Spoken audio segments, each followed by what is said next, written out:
여러분 안녕하십니까? 누리 PD 김준입니다.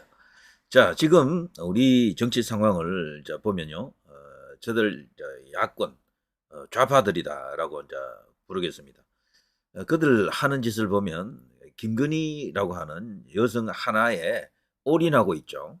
어떻게 보면 정말 불쌍합니다. 불쌍해. 다른 수단이 없는 거야. 그러니까 저런 네거티브 외에는 정말 저열하고 더럽고 치사하고 유치한 짓인데요. 저걸 갖고 소위 이제 정권을 뒤흔들고 있다 이렇게 보여집니다. 그런데 그게 어느 정도 먹히는 것은 사실인 것 같은데, 그러나 거기에는 엄청난 과장된 선동, 그리고 기울어진 운동장 이런 것들이 작용합니다. 똑같은 잣대를 말이죠. 저들에게 딱 들이대 보면 어떨까요? 일단 당장 문제가 되는 게 김혜경도 문제가 있죠. 이번 목요일 날 1심 선고가 있습니다. 그 김혜경의 혐의는 그거 말고도 많아요. 공무원들을 막 이렇게 몸종 부리듯 갑질을 한 그런 어떤 정황도 있는데다가 법과 관련해서도 얼마나 많은 이슈가 있습니까? 그런 것들이 다 지금 크게 거론이 안 됐고, 그런 것들이 사법 처리가 지금 안 된 상황이죠. 거기에 더해 이제 김정숙은 또 어떻습니까? 문다혜는 어떻습니까? 또 올라가면요.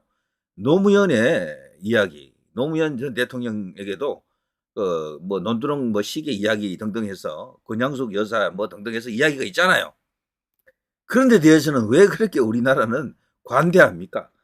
보수 정치인들, 보수 대통령에게는 한없이 가혹합니다. 그 대신에 이제 그 반대 진영에 있는 대통령이나 그 정치 세력에 대해서는 손방망이 이제 그런 식인데요. 우리 언론이 특히 이제 그런 태도를 보이고 있죠. 솔직히 말해서 이 김건희 여사의 이슈 하나 빼고는 뭐 달리 뭐 일도 없어요, 사실은. 윤 대통령에게 만일에 이 김건희 여사 이슈가 이런 식으로 되지 않고 그냥 보통 그냥 일상적인 상황이라 그러면요. 지금보다 지지율이 적어도 한 15%는 더 나왔을 것 같아요. 한 최소한 40은 나온다. 갤럽에서도 한 40 나올 것이다. 이런 생각이 들 정도인데, 민주당이 하도 이걸 갖고 밀어붙이다가 안 되니까 이제 이런 꼼수를 지금 두고 있습니다. 이번에 이 김건희 여사 관련 이거 특검은 역대급 악법이에요. 이거는 매일같이 이게 그 기자회견 방식으로 특검이 뭔가를 발표하게끔 되어 있습니다. 그런데 그 특검 그 뭐 이렇게 임명하는 절차를 보게 되면 여당의 목소리는 하나도 들어가 있지 않아요. 야당 지들 입맛에 맞는 특검을 세우겠다라는 거거든. 그거는 완전히 그냥 망나니 칼춤을 추계하겠다라는 겁니다. 윤석열 대통령과 김건희 여사 여권 전체를 난도질한다라고 볼 수밖에 없겠죠. 만일에 그게 진짜 이제 실현이 된다 그러면요, 여당은 붕괴합니다. 여당만 붕괴하는 게 아니고 보수 자체가 붕괴한다라고 볼 수밖에 없겠죠. 그것을 허용하면 안 됩니다. 그래서 여당 안에서는, 여권 안에서는 무조건 일단 이거는 저지를 해야 되고 막아야 되는 거고요. 대통령에게 거부권을 행사하도록 계속해서 이제 건의를 해야 됩니다. 자, 이게 안 통하니까 저들이 뭐 계속 밀어붙여도 워낙 대통령이 이제 이렇게 딱 버티고 지금 있으니까 뭐 안 되잖아요. 뭐 가면은 거부, 뭐 또 국회 와도 또 뭐 그 상황이 계속되고. 자, 이러니까 이제 요거 꼼수를 부리는 게요. 국민의힘 반대 명분 없도록 민주당에서 김건희 특검법 수정안을 검토한다라고 합니다. 여기서 몇몇 문제가 되는 것을 살짝 바꿔가지고 어떻게든 이제 이렇게 국민 여론을 좀 더 자기들 쪽으로 끌고 오고 대통령을 압박하는 수단이죠. 저걸 갖고 말이죠. 특검을 조금 더 부드럽게 유연하게 만들었다 생각하시면 안 돼요. 기본 안은 그대로 있습니다. 거기서 생색만 그렇게 내는 겁니다. 국민들에게 우리는 이렇게 양보를 하는데 윤석열 대통령 봐라 말이야. 저래도 그냥 고집 피우고 뭐 전혀 그냥 타협하는 기미가 없다. 협치가 없다. 소통을 안 한다. 이런 식으로 공격하는 수단으로 삼기 위해서 저러는 것이다. 자, 민주당 김건희 특검법 수정안 낸다. 수사 축소, 제3자 추천 이것도 허용할 수도 있다. 이런 식입니다. 제3자 추천을 해도요. 지금 같은 시스템에서는요. 결국 자기들 입맛에 맞는 그 특검을 세울 수 있습니다. 그래서 저거 믿지 말아야 됩니다. 저거는 아무것도 아니에요. 저건 일종의 눈속입니다. 야바이 노름이다. 이렇게 생각이 되고요. 자, 이거 보시면 알겠습니다만 온통 김건희 여사 관련 이슈들이죠. 뭐 비선 의혹 터진 그 시점 김건희. 근데 이렇게 언론에서 보도하면 이게 사실이다라고 믿으시면 안 돼요. 언론은 여론 선동을 엄청나게 합니다. 특히 이 정치 관련해서 대통령 관련된 뉴스들은 거짓말이 너무도 많습니다. 열의 9은 거짓일 가능성이 크다라고 보고 일단 저걸 나중에 팩트 체크를 해야 됩니다. 우리 언론 특히 JTBC 같은 이런 데서는 요번에 명태균 씨도 그러더군요. 어느 언론사입니까? 그게 이제 그 검찰 포트라인에서 말이죠. JTBC다 그러니까 당신이구만 하고 막 그냥 바로 그 가짜 뉴스 퍼뜨리는 주범이다 이러면서 공격하더군요. 당신 각오해 이러면서. 그러니까 뉴스 나왔다 그래서 믿으시면 안 돼요. 일단은 무조건 이거는 뭔가 흑막이 있다. 우리 언론사 기자들은요 그 자신이 선수예요. 선수. 객관적으로 보도하고 전하는 사람들이 아니고 그 사람들 스스로가 선수라니까요. 정치적 이념, 어떤 편향성을 갖고 있는 사실상 직업 정치인이나 마찬가지다 이렇게 보셔야 됩니다. 대부분 다 그래요. 그리고 또 좌파 뭐 한경호 같은 야권 성향, 좌파 성향 뭐 그런 언론은 말할 것도 없고 MBC 등등 JTBC도 이제 그 라인에 들어가 있다라고 봐야죠. 계속해서 문제를 일으키잖아요. 자, 민주 도이치 명태균 집중한 김건희 특검법을 추진한다. 이런 식으로 지금 어떤 식으로 어떤 이걸 갖고 끝장을 보겠다라는 식인데요. 자, 이 정도 해놓고 말이죠. 저들 꼬라지를 한번 봅시다. 진짜 이거는 너무도 차별이 심하고 편파적이다. 운동장이 기울어져도 너무 기울어졌다라는 건데요. 자, 한번 보시죠. 자, 이게 뭡니까? 박연차 게이트. 바로 노무현이거든요. 노무현. 저들이 우상화 시켜놓은 그야말로 이제 야권의 성역 중의 성역, 좌파의 성역, 노무현입니다. 여기가 절대 성역이죠. 노무현 건들면 난리 납니다. 노무현 건드리다가 요 최근에 정진석 비서실장도 지금 뭐 재판받고 있지 않습니까? 그리고 이 노무현에 대한 뭐 발언을 좀 심하게 하면 전부 고소되고 고발되고 이런 식이야.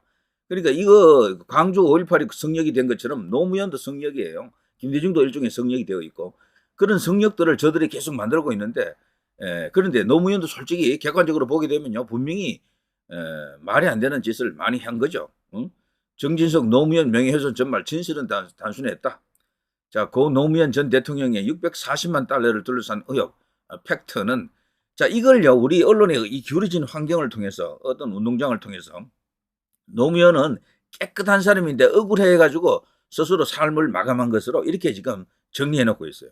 우리 좌파 언론들이 좌파 세력들이 실제 그걸 또 믿고 있는 중도들이 또 많고 보수 안에서도요 노무현에 대해서만큼은 뭔가 온정적으로 동정적으로 생각하는 사람들이 많잖아요.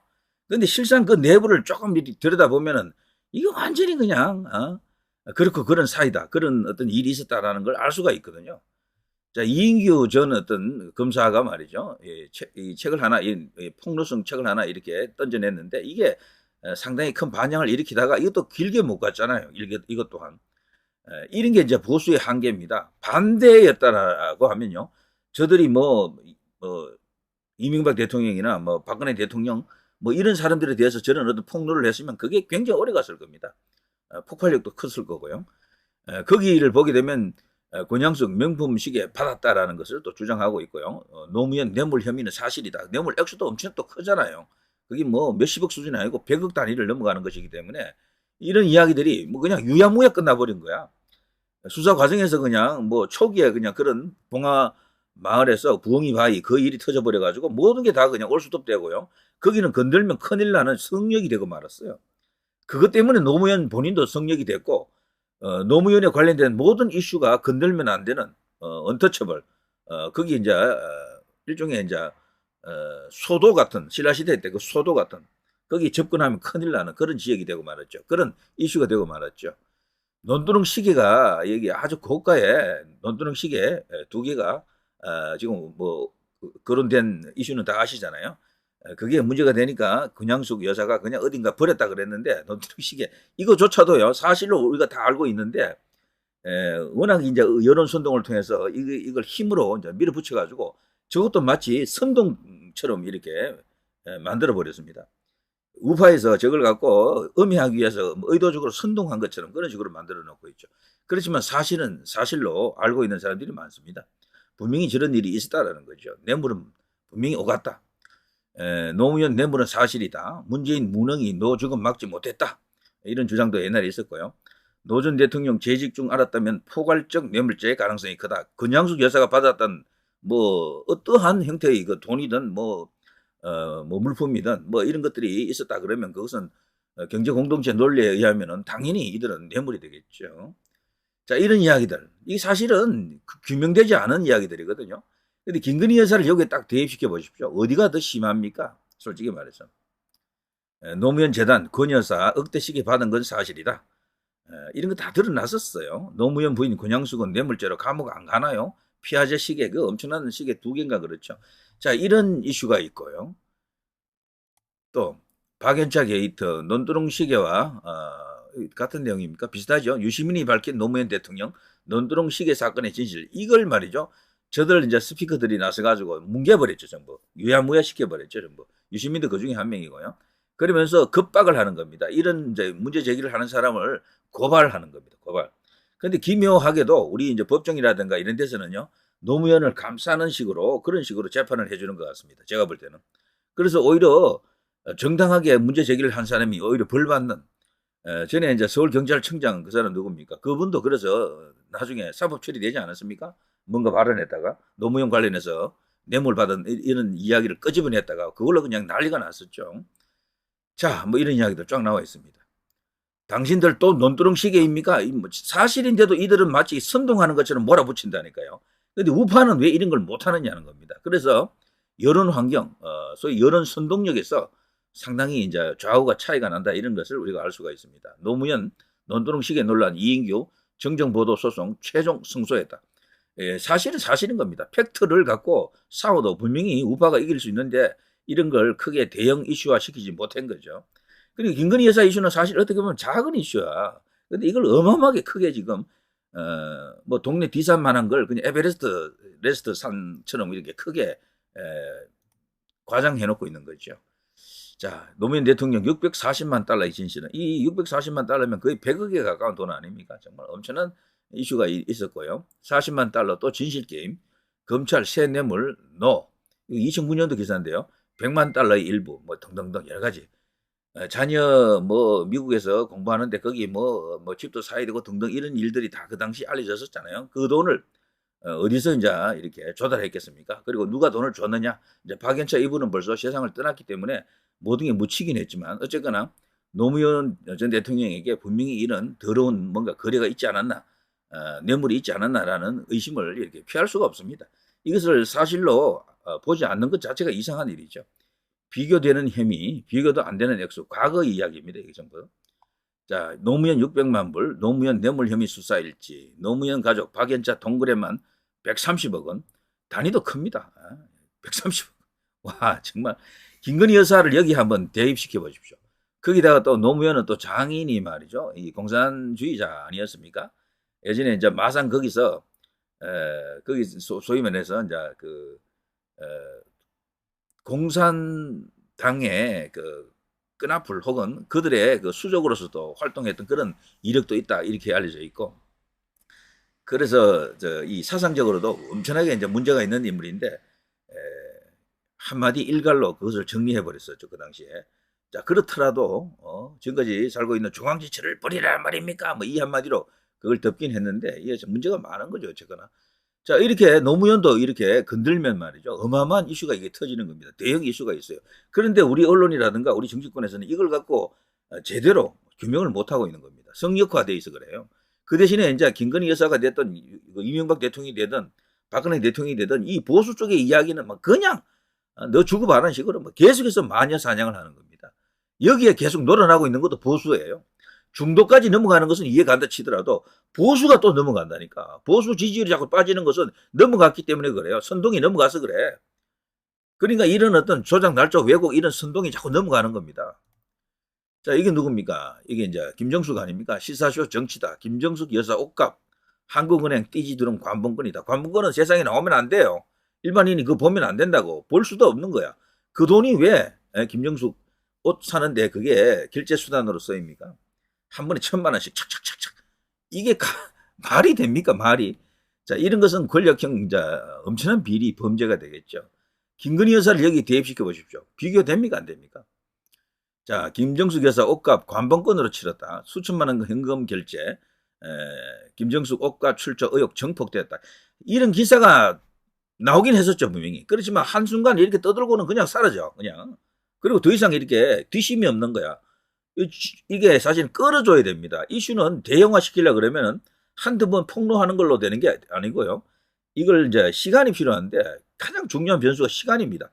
지속적으로 때려줘야 돼요. 계속해서 한 달, 두 달, 석 달 이런 식으로. 김건희 여사는 벌써 2년 넘게 지금 얻어맞고 있잖아요. 한 3년쯤 되겠다. 검찰총장에서 이제 정치인으로 이렇게 변신하면서부터 김건희 여사 이슈가 줄리부터 시작해서 지금 터진 거 아닙니까? 그러니까 3년 가까이 지금 계속해서 김건희만 때린다, 팬다는 식으로 막 계속해서 공격을 하니까 결국에는 초대형 이슈가 되고 말았죠. 그겁니다. 지속적으로 때려야 됩니다. 지속적으로. 특히 언론이 앞서서 계속해서 때려줘야 되는데, 이 야권에 있는 이런 어떤 추악한 이야기들은 지속성이 없어요. 김정숙 측 신권으로 옷값을 냈다. 타지말 관광만이 아니다. 김정숙 옷값 관봉권 지불 의혹도 있었다. 타지말 관광 이것만 하더라도요. 문제가 있지만 나중에 또 이렇게 대통령 전용기를 몰고 인도 타지말 찾아간 것은 그야말로 경악할 일이죠. 진짜 국정농단, 그건 대통령 위에 대통령 노릇을 했다라고 볼 수 있겠죠. 김건희 여사 보고 자꾸 국정농단을 했다, 최순실이다 이런 식으로 몰아붙이는데 김정숙이야말로 비교해 보십시오. 어디가 더 심각합니까? 김민전 문가족 수사 이상하다. 비령점 올랐다고 확 불이 꺼진다. 이런 식이죠. 정말 불 꺼져버리니까 자꾸.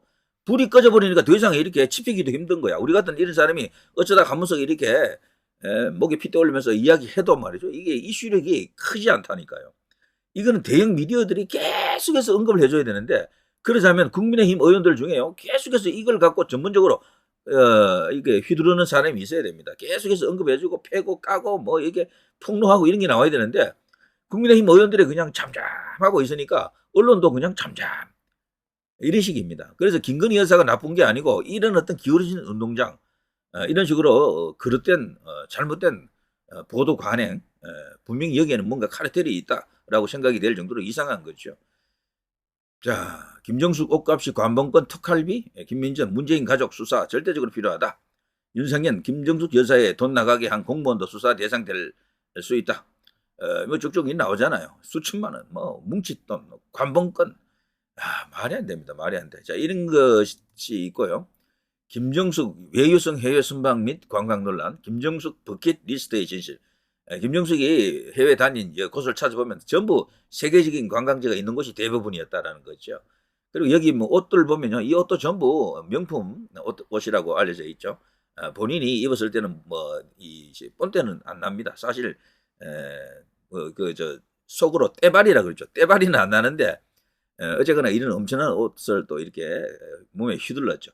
그리고 장신구 뭐 액세서리 이런 것들이 얼마나 많습니까? 이런 것들 전부가 거대한 이슈가 되는 것들입니다. 이게 만일에 김건희 여사였다라고 그러면은요, 지금보다도 뭐 어마어마한 만여가 되어 있겠죠. 저는 이런 것들이 김건희 여사와 비교하면 게임이 안 된다고 보거든. 그런데도 김건희 여사는 만여가 되어 있고 이 사람들은 장막 뒤에 숨어서 지금 호의호식하고 있다 이렇게 생각하면은 정말 이게 뚜껑이 열리지 않습니까? 자, 이런 이야기들 뭐 다 아는 이야기입니다만 다시 한 번 더 이렇게 짚어봐도 이건 문제가 크지 않습니까? 외유성 해외 순방, 뭐 관광 논란, 뭐 이런 이야기들 굉장히 큰 이슈들인데 왜 이게 계속해서 문제가 지속되지 않고 이렇게 사그러들었을까? 이거는 왜 사법 처리가 안 되고 있을까? 이걸 우리 검찰이나 경찰이 여기서 수사 들어가야지만이 비로소 나라가 정상화된다, 정의 구현된다라고 볼 수 있겠죠. 자, 또 있습니다. 청와대 미술품 그 많던 700여 점 중에요, 진짜 중요한 몇 점들이 보이지 않는다라는 이야기가 있어요. 그게 지금 어디 갔습니까? 이거 굉장히 중요합니다. 김건희 여사가 청와대 소장품 전시회 한다 했을 때 그 이야기가 일부 이제 불거졌었는데 여기 벌써 2년 전의 기사잖아요. 청와대에서 사라진 보물 누가 어디로 가져갔는가? 지금 이게 양산에 가 있는 게 아닌가 의심하는 사람이 많습니다. 여기 이제 양산이라고 하면 여기 이제 관심 갖는 사람이 결국 또 김정숙 아니겠습니까? 이런 쪽에 약간 안목도 있고 관심도 있다 그래요. 여러분 어떻습니까? 자, 이런 거는 또 얼마나 거대한 의혹을 만들어내는 이야기들입니까? 이런 것들도 잘 묻혀있다. 이것만 까도 난리 납니다. 청와대 소장 미술품 전시 종료. 요게 문재인이가 대통령 때 13만 명 관람했다고 합니다만 이런 일도 했었고요. 자, 이런 식으로 어쨌거나 여기도 지금 해결되지 않은 채로 깜깜이 상태로 700여 점이 그중에 일부 중요한 미술품들은 지금 도록도 없는 상태에서 어디로 사라졌는지 흔적도 없어졌다. 이게 전부 이거 수사 대상 아닙니까? 우리 언론은 왜 이런 데에 대해서는 눈 딱 감고 있습니까? 너무 차별이고 편파적이다. 문다의 이야기는 뭐 세상 뭐 여기 뭐 제가 언급하지 않아도 되겠죠. 뭐 음주운전 이거는 제가 볼 때 다 작은 이야기예요. 음주운전 그 뒤에 있는 그 남편, 전 남편 서창호와의 그 이슈, 그 뭐 대통령이 아버지인데 현직 대통령이 있는데도 외국으로 이민을 갔다. 예? 그리고 지금은 또 그 태국에서 잠시 있다가요 말레이시아로 또 갔다 그러죠. 말레이시아 그런 이야기들 그 엄청난 거대한 의혹과 흑막이 있거든. 근데 그걸 왜 파헤치지 않습니까 우리 언론이? 응? 그거는 분명히 마음만 먹으면 언론사가 어떤 특집 기획 담당하는 기자에게 데스크가 뭔가 주문을 하게 되면 바로 그냥 한 달 안에 다 이 세상에 드러낼 수 있는 대톡종이거든요. 그런데도 저는 이해가 안 되는 게 왜 이런 판도라의 상자를 열지 않는지 뭐 기이하다라니까요. 기이하다. 이런 이슈들은 사실 김건희 여사하고 딱 비교해 보십시오. 게임이 됩니까? 음? 이런데도 우리가 지금 뭐 김건희 여사가 어쩌고 저쩌고 이런 이야기를 할 계제가 맞습니까? 너무도 기울어진 운동장 형평성이 지금 맞지 않잖아요. 자, 김혜경은 또 어떻습니까? 김혜경은 여기는 법인카드의 여왕이다. 뭐 이렇게 이제 볼 수 있을 정도인데 해경군 김씨 의혹이라고 해서 따로 또 정리된 것도 있고요. 그런 이제 김혜경도 이번 목요일 날 첫 이제 1심 선고가 있죠. 10만 원 조금 넘는 밥값 때문에 지금 그러고 있는데 공직선거법 위반 사건이죠. 근데 그거는 아주 작은 거예요. 김혜경에 연결된 여러 가지 이슈 중에 가장 작은 사건 하나를 그냥 검찰이 시범적으로 끄집어낸 것 같은데 사실 이 뒤에 큰 흑막이 있는 것들, 공무원과의 관계 속에서 부적절한 행동을 했다. 법인카드를 한두 번 사용했겠습니까? 그런 것들이 얼마나 많이 지금 폭로가 됐습니까? 아직 이런 것들이 제대로 규명된 게 아무것도 없어요. 폭로가 조금 있었다 뿐이지. 이제 그것을 왜 우리 언론은 집중적으로 조명을 하지 못하느냐 이겁니다.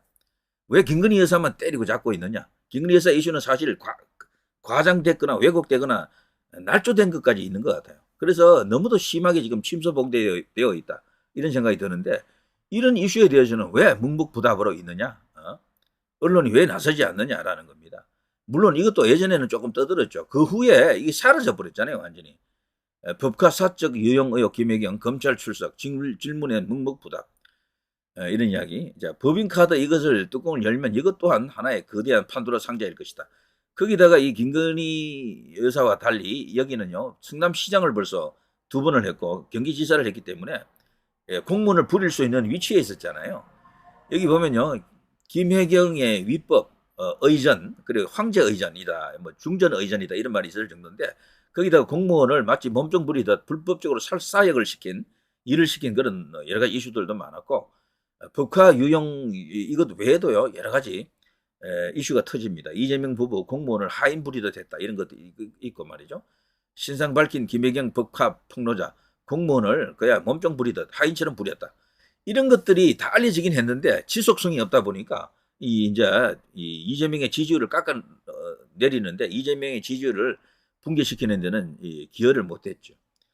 자, 이런 이야기들입니다. 이런 걸 보다가 김건희 여사를 이제 이렇게 생각하면은요, 정말 안 됐다, 딱하다, 참 가련하다라는 생각이 듭니다. 왜 이렇게까지 보수 쪽에 있는 인사들은 집중적으로 난타를 당해야 됩니까? 왜 이렇게 공평하지 못합니까? 언론이라고 하는 것은 원래 불편부당이거든요. 어느 한쪽으로 치우치지면 안 돼요. 그리고 기자 스스로가 선수가 되면 안 돼요. 근데 우리나라 언론은 선수잖아요. 기자 본인이 선수라니까. 마치 진짜 정치인들의 청탁을 받고 기사를 쓰는 것처럼 그런 식으로 칼럼을 쓰는 것처럼 그렇게 행동하는 기자들이 많습니다. 근데 거기에 놀아나는 국민들이 더 문제가 있다. 저는 그렇게 봅니다. 솔직히 말해서 말이죠. 중도까지 넘어가는 것은 제가 이해가 가요. 솔직히 말해서 그런 선동에 하도 뭐 3인성을 하고 계속 이야기하니까 넘어가는 건 이해가 가는데 보수 지지자라면서 왜 넘어갑니까? 보수 지지라면서. 그래서 이거는요 단순히 진영을 말하기에 앞서 그거 자체가 벌써 심각한 어떤 구조적 문제를 야기하고 있다. 이렇게 되면 이기지 못해요. 이런 어떤 정쟁 상황 속에서 우파가 이길 수가 없습니다. 제가 말씀을 좀 많이 한 것 같은데 어쨌거나 이 정도 하고 끝내겠습니다. 김건희 여사 이슈는요. 어쨌거나 누가 보더라도 이거는 치우쳐진 지나친 일방적인 그런 어떤 상황이다. 기울어진 운동장 때문이다. 이것을 분명히 확고히 우리가 믿고 있어야 됩니다. 그리고 이것을 바로잡을 수 있는 의지 또한 갖고 있어야 된다. 이런 생각이 드네요. 자, 누리 PD 김준혜였습니다.